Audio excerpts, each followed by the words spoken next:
विधायक मेवा सिंह जी, चौकर साहब, बलबीर सिंह जी, मौलाना साहब और वरुण जी व सभी हमारे साथी और पत्रकार बंधु सबको मेरा नमस्कार। देखिए, आज लॉकडाउन अनलॉक होना शुरू हुआ है और अनलॉक का मतलब ये नहीं है कि बीमारी खत्म हो गई। हमारे को और ज़्यादा सावधानी बरतेंगे तो मेरा सबसे निवेदन है पत्रकार बंधुओं से, आप अपना अपना सोशल डिस्टेंस बनाए रखें, ज़रा नज़दीक ना बैठे, दूर दूर रहें। ये मतलब ज़्यादा सावधानी की जरूरत है। अभी बीमारी से हमारा पीछा नहीं छूटा है। अनलॉक जरूर हो रहे क्योंकि मजबूरी है। लॉकडाउन हुआ, फिर अनलॉक हुआ, क्योंकि देश की जो अर्थव्यवस्था है वो पटड़ी पे लाने की लड़ाई अपनी लंबी है इससे, और इससे लड़ाई, बीमारी से लड़ाई हम सब एक होकर ही लड़ सकते हैं। जब शुरू में लॉकडाउन हुआ तो हरियाणा में ऑल पार्टी मीटिंग हुई।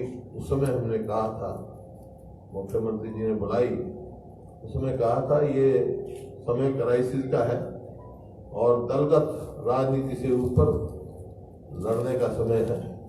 चाहे वो पक्ष है, चाहे विपक्ष है, चाहे लोग हैं, सबको एक होकर हम लड़ेंगे तो हम कोरोना से जीतेंगे। और डिवाइडेड होंगे, ये हमने आश्वासन दिया था। हमने कि हम सुझाव भी देंगे, हम पूरा सहयोग भी करेंगे और सकारात्मक जो है उसका हम आलोचना भी करेंगे। ये 3 बात लेकर हम चले थे और वो आज तक हम हैं। आज भी यही है कि हम इस लड़ाई में पूरा सहयोग है सरकार को देने के लिए।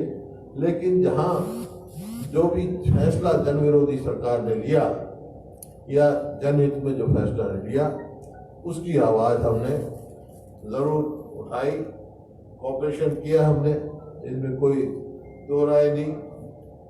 कंसल्टेशन भी की और कंस्ट्रक्टिव क्रिटिसिज्म भी किया है। और ये आपने देखा, जो पीछे फैसला लिया था सरकार ने, धान का 50% कई ब्लॉकों में अब वही उनके नहीं बोएंगे, कुछ प्रोत्साहन दिए थे। ये समय नहीं था, आपने उस समय भी कहा था जब फैसला लिया, ये समय ये फैसला लेने का नहीं है। खैर, वो फैसला वापस सरकार ने लिया है, उसका मैं धन्यवादी हूँ। गलत फैसला था, फैसला वापस लिया, फैसला लेना नहीं चाहिए था, लेकिन वो तो फैसला ले लिया। लेकिन एक फैसला और अभी बीच में लटका दिया, पंचायती जो ब्लॉक पंचायती जमीन है उसके लिए। अरे हाथी निकल गया है, पूछ क्यों पकड़े बैठे। आधार तो पहले फैसला लेने का जो आधार बताया, वो इन्होंने बताया था कि डार्क जोन की वजह से उनको खत्म करने के लिए हम फैसला ले रहे हैं। तो डार्क जोन खत्म करने के लिए, खासतौर पर इस इलाके के लिए, तो दादूपुर नदी नहर 450 करोड़ रुपया हरियाणा सरकार खर्च कर चुकी थी, उसको क्यों उन्होंने वो किया, वो कैंसिल ही कर दी। ये पहली सरकार होगी पूरे देश में जिन्होंने वो कैंसिल की। अगर रास्ता परियोजना बनानी चाहिए जो डार्क जोन उभरे, जैसे ये आपके दादूपुर नलवी नहर वो खोदो, ड्रेनों में पानी भरो। हमारे समय में जो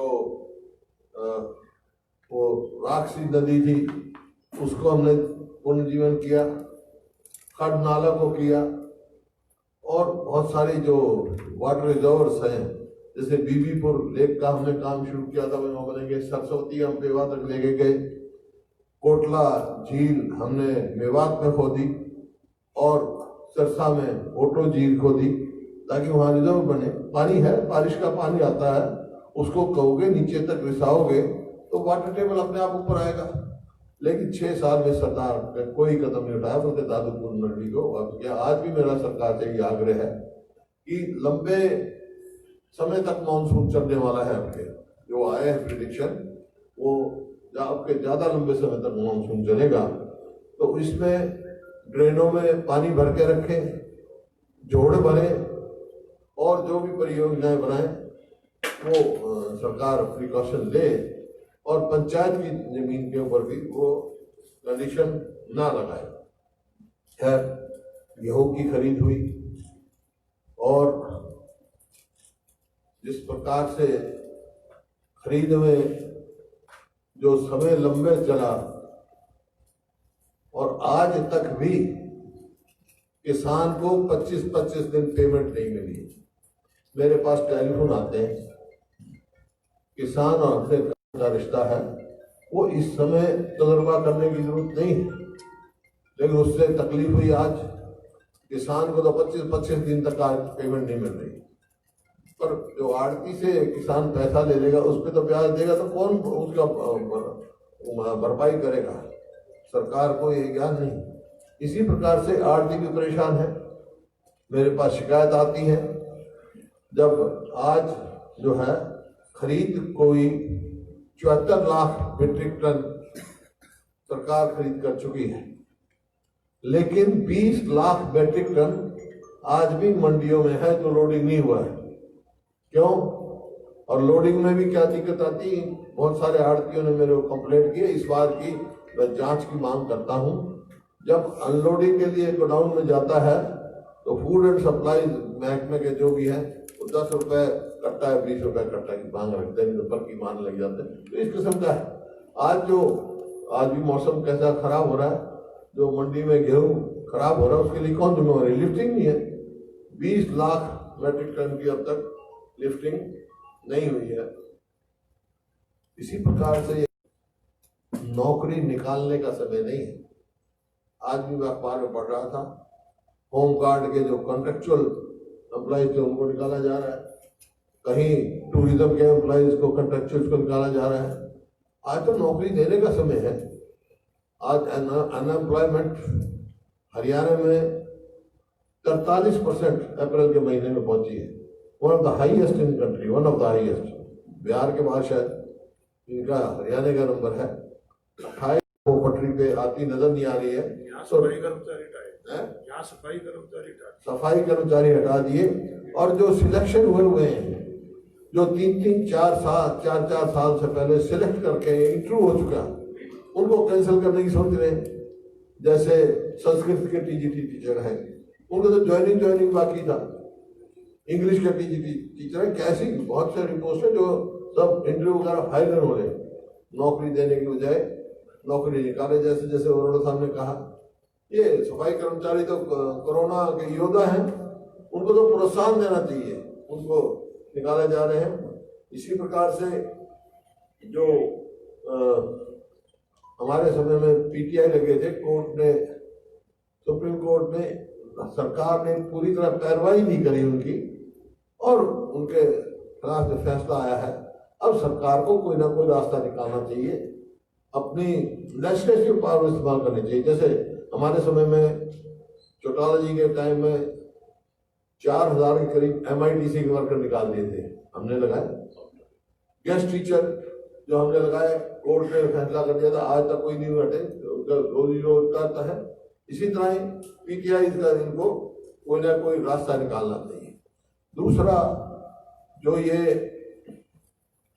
लॉकडाउन का और जो ये सारी एक्टिविटीज बंद हो गई, उसका असर सबसे ज्यादा गरीब आदमी पर, किसान पर, जो दिहाड़ीदार है उन लोगों पर पड़ा है।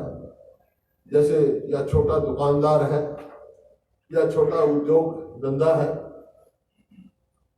छोटी दुकान है, कोई बार्बर शॉप है, कोई जूते का काम करता है, कोई रिक्शा चलाता है, कोई 3 व्हीलर कर्जे पे लेकर 3 व्हीलर चलाता है। ऐसे लोगों पर जो दिहाड़ीदार थे उनके ऊपर असर पड़ा है। तो सरकार को उनकी मदद करनी चाहिए, उनकी सरकार मदद करनी चाहिए। और कम से कम शुरुआत जो है छोटे दुकानदार तो और गरीब आदमी को राहत के रूप में कम से कम 300 यूनिट तक का बिजली का बिल तो माफ करना चाहिए। 3 महीने का दुकान बंद है उसकी, लेकिन उसका बिजली का बिल चल रहा है, कहाँ से गरीब आदमी? और भी मदद करनी चाहिए, जैसे कर्नाटक गवर्नमेंट ने की है। किसान की मदद करनी चाहिए, जैसे छत्तीसगढ़ गवर्नमेंट ने न्याय MSME जो है, अब पानीपत का हाल देखो, यमुनानगर में प्लाईवुड की इंडस्ट्री खत्म है, पानीपत में टेक्सटाइल खत्म है, मानेसर बंद है आज, फरीदाबाद का बुरा हाल है। कहीं भी देखे जहाँ भी इंडस्ट्रियल टाउन है, जो हमारे मजदूर जो हैं, प्रवासी मजदूर, वो चले गए, कारीगर मिल नहीं रहे, बड़ी तकलीफ है।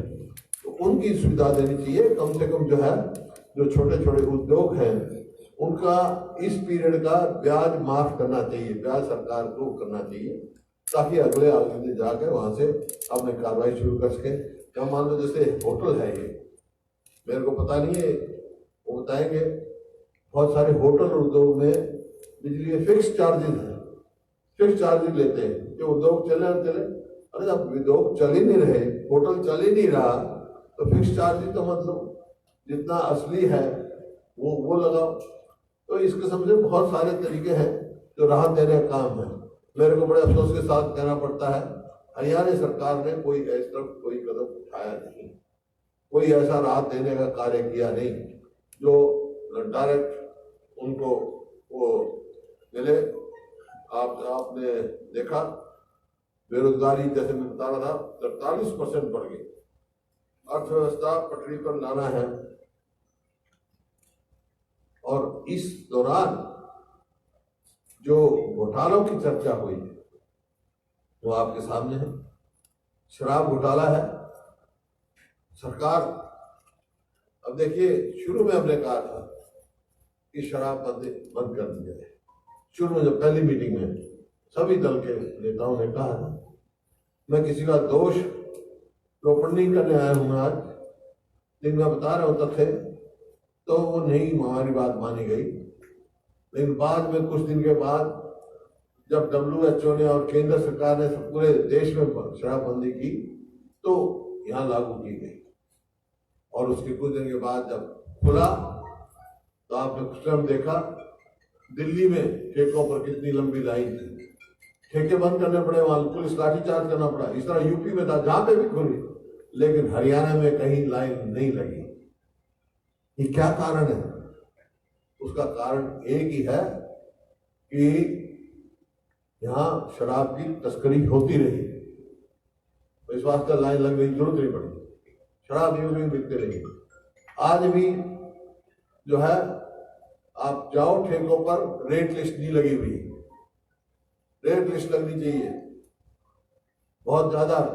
ठीक है, कोरोना टैक्स लगाया 10 से लेकर 50 रुपए तक बोतल पे, लेकिन वसूली जो है वो तो 200 रुपए बोतल ज्यादा हो रही है, 400, ये बता रहे 400 रुपए ज्यादा।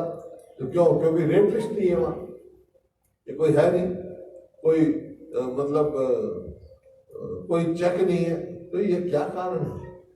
तो आज ये है, शराब का घोटाला खुला, तक ये सरकार ये फैसला नहीं कर सकी कि भाई हम SCT बनाए, SIT बनाए, इस अधिकारी को लगाए। अब तक ये फैसला नहीं हुआ, अब तक क्या बचेगा उसमें? खाली स्टॉक वेरिफिकेशन के लिए है, वो तो वो एक इंस्पेक्टर कराता है, अब तक रिपोर्ट दे देता सारी, लेकिन उसकी जड़ तक क्या है?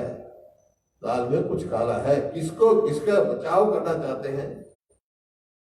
जांच करें, सारी जांच होगी तो हमारी किसी ऐसी एजेंसी से करवाओ, या फिर हाई कोर्ट की जज की अध्यक्षता में जांच, ताकि सही पता लगे कि इसमें क्या है। अब फूड एंड सप्लाई में देखो, अब मेरे को पता नहीं, शिकायत मिली है मेरे को, वो ठीक है, गलत है, जांच करना सरकार का काम है। जो राशन में चना दिया गया, काला चना 1 किलो दिया, वो 74 रुपए प्रति किलो खरीद की गई कन्वेंट से, जबकि बाजार में 36 रुपए किलो है। 1 किलो पर इतना क्या है कि कौन किसने क्या किया है, इसकी जांच कराएं, इसकी रिपोर्ट मांगे, सही तय तक इस पर पहुंचना चाहिए। ये मैं कह रहा हूं। और किसान का, जैसे मैंने कहा, पेमेंट गेहूं की, गन्ने की पेमेंट देख लो। अरे किसान तो पहले ही आफत आई हुई है, एक कोरोना की वजह से उसमें गेहूं की खरीद ठीक नहीं हो रही, गन्ने की पेमेंट नहीं हो रही, आगे अब खतरा टिड्डी दल का भी है, उसकी क्या तैयारी कर रखी है हरियाणा सरकार ने। आया ट्रैक्टरों में, उसमें तैयार है, अगर वो टिड्डी दलाता है तो बड़ा भारी नुकसान होता है। उसके बचाव के लिए भी सरकार को कुछ न करना चाहिए। और एक जो कह रहे हैं कि जल स्तर बढ़ना चाहिए, उसमें अंडर पाइप वो खरीदी जाती थी, उसमें सब्सिडी दी जाती थी। 6 एकड़ तक की जो अंडर पाइप दिया जाता था 60,000 रुपये दिया जाता था। इस सरकार ने पोर्टल ही बंद कर दिया, वो 4 दिन खोलकर करके उसकी सब्सिडी बंद कर दी। अरे जल स्तर ऊंचा करना है तो अंडर पाइप की सब्सिडी आप चालू रखो, उसकी सब्सिडी इन्होंने बंद कर दी। यार ये परिस्थिति है, हम आप जो सवाल पूछेंगे उसका जवाब देंगे। आज पूरा देश और हमारा प्रदेश बहुत संकट में है आर्थिक तौर पे। जो जीडीपी 2019-20 में 4.2 ही, पहले ही इतनी नीचे 11 साल में सबसे लोएस्ट में आ गई थी 4.2। और अब जो ये आपका क्वार्टर गया है जनवरी से मार्च तक, उसमें 3.1% है। लेकिन इस साल में आप देखेंगे डिप लेगी ये 5 से 6% तक, और मतलब कॉन्ट्रैक्ट होगी। उसका मतलब ये है कि इस साल के अंत तक तो जीडीपी जो है नेगेटिव में जाएगी, 1.5% से लेकर 3% तक जाने का खतरा है। कोर सेक्टर की प्रोडक्शन, जैसे मैंने बताया, सारे इंडस्ट्रियल में पूरे देश में और हरियाणा में खासतौर पर इंडस्ट्रियल हुआ है, यहाँ पे कोर सेक्टर की प्रोडक्शन 38% तक कम गिरी, 38% फॉल आया है और आगे आ ही रहा है। तो ये आपको देखना है, इसमें बहुत सारे इशू है। जो सरकार को जो डायरेक्ट बैंक ट्रांसफर करना चाहिए था गरीब आदमी के लिए, उन्हें डायरेक्ट कैश ट्रांसफर करना चाहिए था, वो नहीं हो रहा। जो लघु उद्योगों को मदद करनी चाहिए थी वो नहीं हो रही, जो दिहाड़ीदार की मदद होनी चाहिए वो नहीं हो रही। और जो माइग्रेंट लेबर्स उनके साथ क्या व्यवहार हुआ, ये मैं तो आपके अखबारों में खबर पढ़ता रहा, टीवी पे देखता रहा। अवमानीय व्यवहार भी हुआ उनसे। हाँ, एक बात जरूर है, मेरे को इस बात का गर्व भी है और पूरे हरियाणा के लोगों को मैं शाबाशी भी देना चाहता हूँ। हरियाणा में कोई भी भूखा नहीं मरा, भूखा नहीं रहा, और उसका श्रेय एनजीओ को, प्रदेश के लोगों को है। जो क्योंकि हर शहर से मेरा संपर्क रहा, हर रास्ते से मेरा संपर्क रहा, तो वहाँ के लोगों ने, एनजीओ ने कितनी मदद की है, कोई हरियाणा में भूखा नहीं रहने दिया। ये मैं हरियाणा के लोगों की वो करता हूँ। और दूसरा, जिस प्रकार से अनुशासित उसमें रहे और जो रोक लगाई रखी बीमारी की, इस बात के लिए भी मैं हरियाणा के लोगों को श्रेय देता हूँ। क्योंकि गांव में जैसे सोशल डिस्टेंसिंग मैंने कहा, गांव में इकट्ठा बैठ के हुक्का पीते थे, इकट्ठा बैठ के ताश खेलते थे, कहीं नहीं देखेंगे, बल्कि टीकरी पहरे लगा दिए गए गांव में। तो इस प्रकार से बचाव रहा है। मेरा लोगों से ये अपील है कि आगे भी इसी प्रकार से सतर्क रहें, सावधान रहें। अभी बीमारी से ये लड़ाई हमारी लंबी है, सबको मिलकर लड़नी है। इन्हीं शब्दों के साथ मैं यहाँ आया आपका, क्योंकि उस दिन मैंने कह दिया था पहले मैं 1 तारीख को कुरुक्षेत्र जाऊंगा, हालांकि ये 8 तारीख तक बढ़ गया, लेकिन बस मैं आपसे यहाँ पर आया हूँ इसी वास्ते। हालांकि शुरू में बहुत सारे साथियों ने ये भी सवाल पूछा था मेरे से कि बहुत सारे मंत्री सरकार के और मंडियों में जा रहे थे, तो मैंने मेरे से पूछा था कि आप भी मंडी में आओगे क्या? मैं नहीं आऊँगा, मैं अनुशासन पालना करता हूँ। मैं अपनी वजह से, अपने राजनीतिक लाभ की वजह से लोगों की जिंदगी जोखिम में नहीं डालना चाहता। जहाँ मैं जाऊँगा भीड़ होगी, आपस में संक्रमण बढ़ेगा। तो ये मैंने पहले दिन कहा। इसी वास्ते आज भी मैं, क्योंकि मैंने कह दिया था मैं 1 तारीख को कुरुक्षेत्र जाऊँगा, इस वास्ते मैं आया हूँ। और आप मैं रूबरू शायद पहली प्रेस कॉन्फ्रेंस एड्रेस कर रहा हूँ। जूम पे तो मैं करता रहा, ये सवाल आपके आते रहे, आज यहाँ आया हूँ। इन्हीं शब्दों से मैं आप कुरुक्षेत्र के सारे पत्रकार बंधुओं का भी आभारी हूँ और जिनके साथी नेता है उनका भी। और सबसे भी यही मेरा अपील है कि भी अपना सामाजिक दूरी बना के रखें और लड़ाई के लिए बहुत सावधानी से आगे लड़ना, इस बीमारी की लड़ाई। और किसी साथी को सवाल हो तो पूछ सकते हैं। जैसे अभी आपने अर्थव्यवस्था की बात की, अर्थव्यवस्था की बात चल रही है कि जो स्थिति है, जो सरकारी अधिकारी हैं उनको 20-20 तारीख तक तनख्वाह नहीं मिली, तो आगे भी क्या स्थिति रहेगी? देखिए, मैंने यही कहा आपको, जब पहले दिन मीटिंग हुई उस समय कहा गया कि भी आर्थिक स्थिति अच्छी नहीं है। हालांकि जब तो शुरू हुआ था 6 साल तक की आर्थिक स्थिति कहा गई, 60,000 रुपया कर्जा, 60,000 करोड़ का कर्जा था जब मैंने सरकार छोड़ी, और आज उस टाइम 2 लाख करोड़ का कर्जा हो गया था। इस बात की मैं बाद में चर्चा करूंगा, ये समय नहीं है, ये समय उस चीज का नहीं। लेकिन मुख्यमंत्री जी ने कहा था कि भाई ये आर्थिक स्थिति नहीं है, इस वास्ते कंट्रीब्यूट करो, जैसे हमारी सबकी तनख्वाह एक महीने के लिए और ले लो। 30% मैं बता रहा हूँ, 30% हमारी तनख्वाह 2 साल के लिए काट दी। एम्प्लॉयज की बात हुई, उनसे बात कर लो। इस प्रकार से आर्थिक इन्होंने स्थिति मजबूत हो। विधायकों की जो 5-5 करोड़ रुपया सालाना थी वो भी उन्हें कह दिया भाई हम इसमें लगाएंगे, इस प्रकार से हो। तो मुख्यमंत्री जी ने कहा कि भाई, मैंने ये कहा कि भाई ये ऐसा समय है, क्राइसिस का समय है, सबकी मदद करनी चाहिए। तो उन्होंने कहा भाई अगर हम पहले आर्थिक स्थिति सुधारें, नहीं तो कर्जा लेना पड़ेगा हमारे को, कर्जा ले लेंगे तो उल्टा साहब जो है वहाँ कर्जे की सवाल कहेंगे। मैंने उस टाइम भी ये कहा था, आज भी कह रहा हूँ, मैंने ये कहा था कि कोरोना की लड़ाई के लिए आप कर्जा लो, मैं कभी सवाल नहीं उठाऊंगा, लेकिन उससे पहले और बाद में जो यह है उठाऊंगा। हमारे लिए बात आगे भी विरोध करने का भी, लेकिन इस लड़ाई में मैं नहीं उठाऊंगा। तो इन्होंने कर्जा 3-4 बार ले लिया तो फिर भी एम्प्लॉयज की तनख्वाह नहीं दी, तो इस बात के लिए मेरे को बड़ा हैरानगी की बात है। गेहूं की पेमेंट 25 दिन नहीं हो रही, शुगर केन की नहीं हो रही, हो क्या रहा है? ये क्या असर दिखाता है? ये दिखाता है कि भाई सरकार सुचारू रूप से नहीं चल रही है।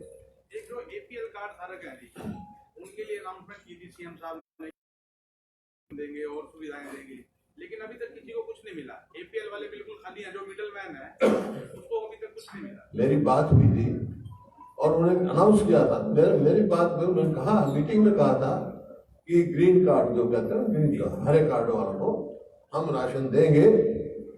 ठीक है, मैंने कहा दो, जैसे मान लो कोई 3 व्हीलर वाला है, वो ग्रीन कार्ड होल्डर हो गया, उसका अब तो नहीं कमाई उसकी, अब तो कमाई मिडिल मैन सारा, जो जिसका इम्प्लीमेंटेशन हो, वही मैं कह रहा, इम्प्लीमेंटेशन नहीं है, इम्प्लीमेंटेशन नहीं है। आज समय है मदद करने का, देना चाहिए। कोरोना के बीच में अधिकारी सुसाइड कर रहे हैं, तो आपने सीबीआई से जांच की मांग क्यों उठाई थी? हाँ, तो उन्होंने सरकार ने मांगी है, मांग अभी तक हुआ नहीं है। नहीं, सीबीआई से शायद टेक ओवर कर लिया केस। सीबीआई टाइम लगता है सीबीआई का, जहाँ तक मेरी को मालूम है सीबीआई ने टेक ओवर कर लिया। हमने कहा था उसी समय इस बात को माना गया था, और ये बहुत आप देखेंगे कि बड़ा भारी घोटाला निकलेगा ये। हरियाणा सरकार ने 1 by 1 तो रोडवेज के जो कर्मचारी हैं, नेता लोग कहते हैं कि सफाई कर्मचारी को कोरोना योद्धा सम्मानित करते हैं, पुलिसकर्मी को, डॉक्टर को, तो रोडवेज के कर्मचारी जो है हमारे बारे में कोई नेता बोलता नहीं है। तो नहीं, मैं आपके फिर मेरा कोई ज्ञान नहीं पड़ा। मैंने ये कहा था जब सरकार ने फैसला किया था कि भाई रोडवेज के जो वो जाएगी बसें, छोड़ दे जाएगी श्रमिक मजदूरों को, मगर वो भी तो अपनी जान जोखिम में डाल के जाएंगे, इनको भी वही स्टेटस बना इस बात में डॉक्टर साहब, हरियाणा की आईएएस रानी नागर को हरियाणा की आईएएस थी रानी नागर, उसको हरियाणा छोड़ के जाना पड़ा। आपकी पार्टी के नेता है शैलजा जी, उन्होंने भी कल सवाल उठाया है, ट्वीट भी किया है। किसको जाना पड़ा? रानी नागर आईएएस थे वो। तो मेरे तो उसका प्यार आ चुका था, उसने आ चुका था। भाई इस बात क्यों छोड़ के जाना पड़े, इसकी जांच होनी चाहिए। छोटा साहब 27 मई को आपने चंडीगढ़ में प्रेस वार्ता कर हरियाणा सरकार को जो अल्टीमेटम दिया था, कहा जो पाबंदी फैसले को दूसरी सरकार ने वापस ले लिया। नहीं दिया है, लेकिन थोड़े से मैंने कहा हाथी निकल गया, पूछ पकड़े बैठे हैं, उस पूछ को भी छोड़े, पंचायत की जमीन को दूसरा भी। जो प्रमाण जारी किया कि हैं? दूसरा प्रमाण जो पंचायत की भूमि है उस पर दान की उपाय नहीं कर सकते, उसको लेकर आगे अभी क्या करेंगे? तो मैं तो यही मांग करी है, वही मैं कह रहा हूँ भाई, हाथी निकल गया, पूछ पकड़ के ना बैठे, पंचायत की जमीन को भी, क्योंकि ये बड़ा भारी वो है, विरोध कर रहा हूँ, बिल्कुल फैसला लेना चाहिए, क्योंकि गरीब आदमी कोई बोल ही नहीं देगा, जो बोल ही देगा क्या करेगा, वो गरीब आदमी है और अब कोई समय नहीं है दूसरा फसल बोने का।